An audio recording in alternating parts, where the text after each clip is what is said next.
Iya kaway.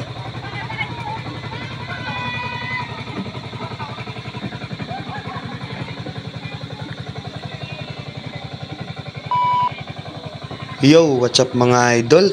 At dahil nga free time na naman tayo at medyo boring talaga pag sa bahay ka lang, wala kang ginagawa, kaya napunta na naman kami dito sa Barangay Baybay, Tangalan, Aklan mga idol. At yan na nga yung mga kasama ko, nagsimula na mag-boating. Bali, tama-tama lang yung pagdating natin dito mga idol kasi nga high tide, kaya malalim yung tubig dito sa Pangpang. Dito po yung gibungan kung tawagin, yung ano ba, yung nagkukross yung dagat at saka yung ilog. Ayan, naghahalo yung tubig tabang at yung tubig alat. At ito pa ngayon kasama natin iba mga idol. Ayan, nagmumukbang na yan ng Indian Mingko with ginisa na alamang. At syempre yung iba naman nag-chichil. Ayan mga idol, kaya tingnan ninyo yung buong kaganapan dito sa pagpasyal namin dito sa sitio Pangpang, Barangay Baybay, Tangalan, Aklan. At syempre mga idol, may bear yung mga lalaki dyan, for the boys only. At syempre yung mga kasama natin mga babae, lalo na yung mga bata, syempre pa soft drinks lang. At kung ano pang pwedeng makain, syempre bawal sa kanila yung bear. For the boys only mga idol. Yan kung nakikita nyo, may pa soft drinks, may tinapay. At yung mga kasama natin dyan, yung iba nag-ihaw na ng kayog o tuway. At syempre meron din kaming isda. Ayan yung pampulutan namin, pang mukbang para may enjoy lang yung buong hapon namin mga idol. Bali mga 2 PM na kami umalis ng bahay niyan mga idol. At saka nauwi din kami ng 6 PM. Only 3 hours mga idol, pero sulit na sulit kasi napakaganda ng place na to. Wala kang walang makakalimutan mo talaga yung stress mo o yung problema mo, kasi nga napakaganda talaga ng place na to mga idol. At lalo nang nag-i-enjoy talaga kayong lahat.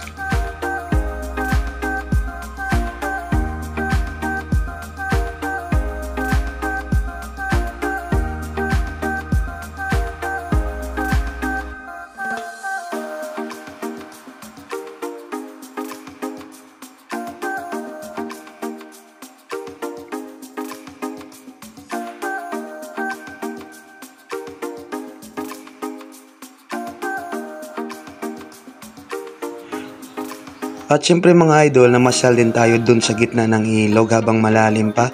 Ayan, gamit natin yung bangkang dibugsay. Ayan, fiber yan mga idol. Syempre karga natin yung mga bata na yan. Bali, pabalik na ako nito mga idol. Wala lang kasing naka-video o wala akong dalang kamera nung pagpunta namin dyan sa gitna ng ilog. Kaya pauwi na to mga idol o pabalik na sa aming pwesto.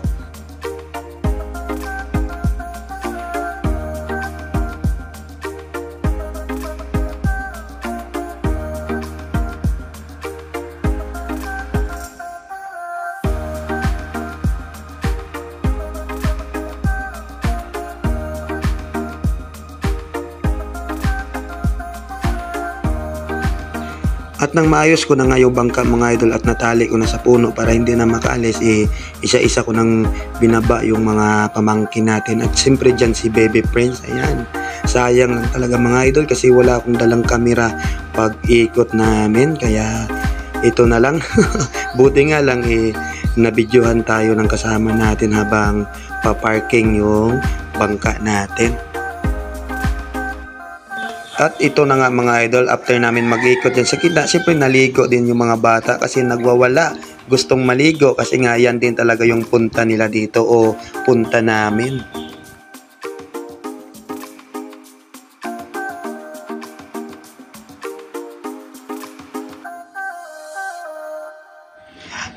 At ito nga yung kaganapan mga idol habang nagbo-boating sila at enjoy talaga sila dyan kasi nga may kasama silang muse. Ayan, si Sir Francis Arnaez.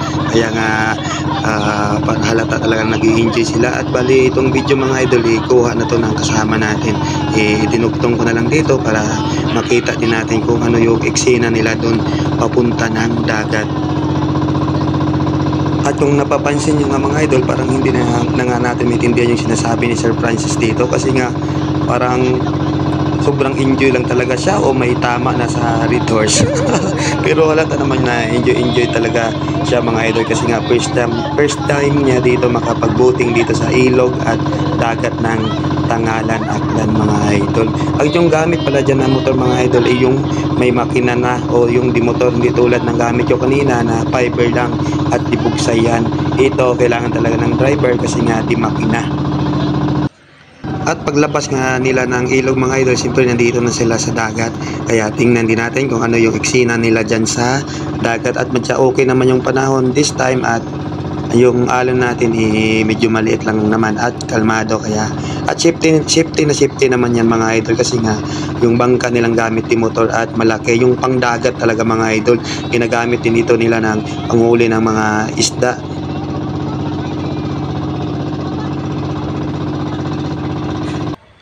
At after 35 minutes ng mga idol, nakabalik na rin sila. Hindi din kasi sila pwedeng tumagal dun sa dagat mga idol kasi na ano yan, pa-low tide.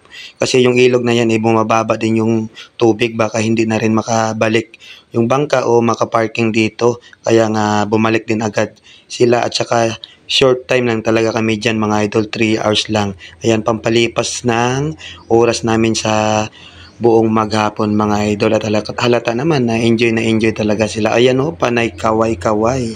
At syempre bago matapos ang video na to mga idol, gusto ko lang pasalamatan yung nag-drive ng bangka na yan, sinong TD Ascanio at kay nang Mylene Ascanio. Ayan mga idol, mag-asawa niyan.